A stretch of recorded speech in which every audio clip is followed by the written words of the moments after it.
Hello and welcome to On a Darker Note. If you're a weirdo like me, give this video a thumbs up and don't forget to subscribe. Today we will be reading from a thread on r/nursing, scary stories, ghost stories from your hospital or work. I'm an EMT and eat this stuff up. I'm not necessarily religious, on the fence about it, but I've experienced some stuff I cannot explain. I can recall one fairly well. I was in the basement of the hospital grabbing a new gurney as ours was ripped apart from a violent patient. It was 3 a.m. PICU was on the 3rd floor and it was locked down for the night. No visitors in the hospital.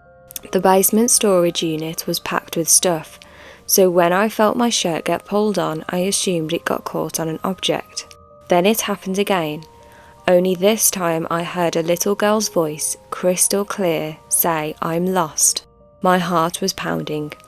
I felt all the hairs on my body stand up and I called my partner down to help me with the gurney. I've talked to nurses, CNAs and even some physicians who have had weird experiences, especially in the ICU and hospice side. I have worked in healthcare for over 20 years now, and I have a couple from working in nursing homes of seeing the figure in black shooting across the hall, and then in the next 24 hours a resident will die, and then in less than a week another one will pass as well. But my favourite story is this. I worked at a very small hospital, maybe 30 beds. It has been around for many years. In the basement is of course the old morgue, and there is one elevator that goes from the basement to the main floor outside the nurses' station. This elevator would come up in the middle of the night randomly, and the doors would open and all of the staff would get up to go find the patient who just passed away. One night, my co-workers and I were sitting at the nurses' station, and down the short hall to our right we hear this TV come on, and the volume is up as loud as it can go. One of my CWs and I walked down said hall to find the TV to turn it down. There is one room down that hall that maintenance has the door closed and the do not enter signs on the door. After looking in all of the open rooms, there is no other room but the closed one to look in. We open the door, there is nothing in this room except the TV. I walked in, turned the TV and said, "Stop that. There is a sick baby next door who needs to sleep, so please be quiet." I walked out and closed the door with no further incidents with the TV. My first nursing job was night shift on a unit that was slowly reopening after a renovation. It was on the top floor of the hospital, will be important later. None of us liked going to the supply closet alone because it was so dark and quiet down that hall. One night I went to answer a call light. The patient, who was completely A&O, asked me to tell those kids to quit playing in my bathroom. I immediately asked one of the senior nurses what was up.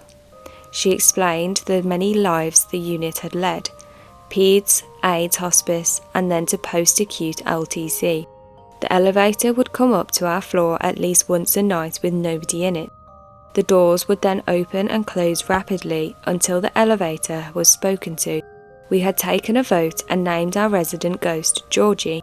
As soon as somebody said, "Hi Georgie," the elevator shenanigans stopped. Patients sometimes reported seeing strange men in their rooms. We had no male staff on the unit. Call lights occasionally went off in empty rooms, even ones that were unplugged. It was eerie, but I never got the sense that Georgie and friends meant us harm. My favourite is from back home when I was an aide working in an assisted living home. There was a room on the upper floor in the back that had a little boy and a little girl that would tell the room's occupant they were waiting to go to a party. Only that room and the staff never mentioned those kids to the room's occupant. Usually we'd answer a call to that room and they'd ask us to help get the kids out of their room. Obviously there was no kids hanging around. These kids signalled a soon-to-be decline in mental status and even the passing of the resident.